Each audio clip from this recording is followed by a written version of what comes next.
Туған жерім менің Қазақстаным. Қанша ұлттың ұлы мен қыздарының туған жері, туған үйі, демек отаны ол Қазақстан болып отыр.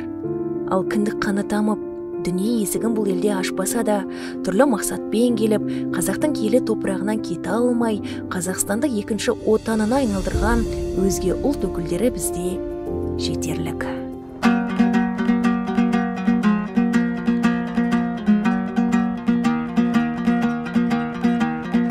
Жайлауында жүрген жігіт бағып қой, дос келді деп жасап жатыр анық той.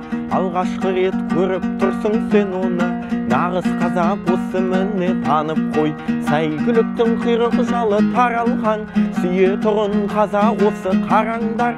Қазақ осы күй шығары таң салып, көкпар тартып қыз қууға жаралған.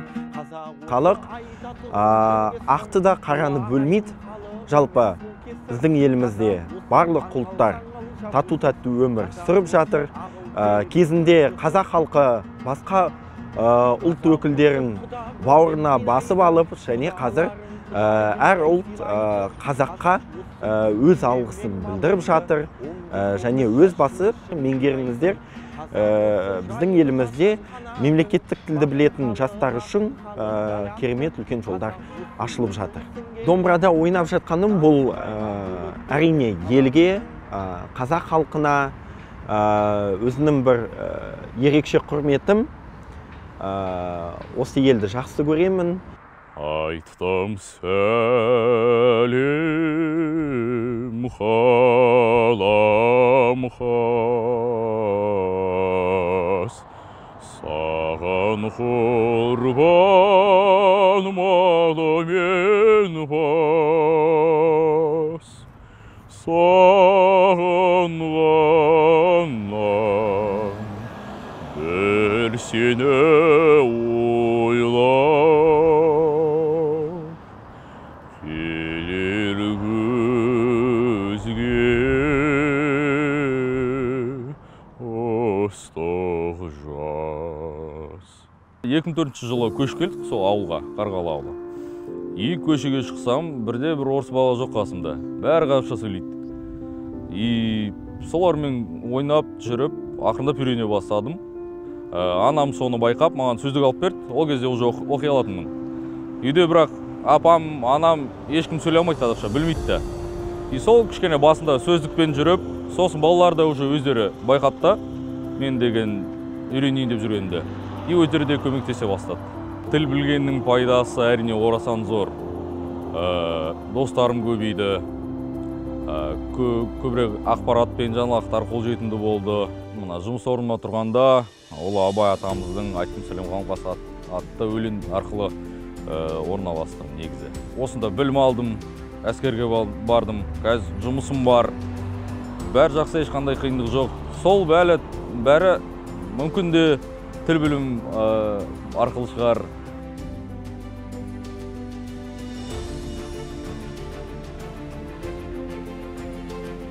Мен 7 жыл бұрын Астанаға келдім, 2015 жыл шілде.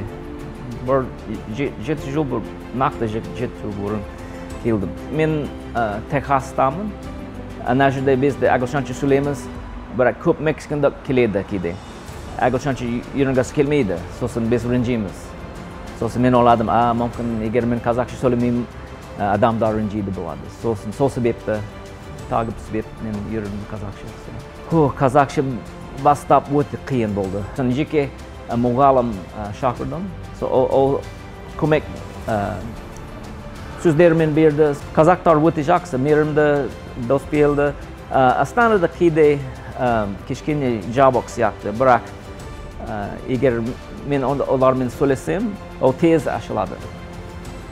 Сосын өте мейірімді болады. Көзімен қарасы, дудырай, солай домбыра күйлер ұнайды. Менің ең сүйікті Адай өте жақсы маған. Домбыра маған өте күшті, осы дауы өте әдемі маған. Діні мен ділі бөлек болғанмен тіліміз ортақ болсын деп қазақ тілін бір адамдай үйреніп алған шетелдіктерді көргенде тамсанасың. Өз тіліне құрмет көрсетпегендер үлгі алса дейсің.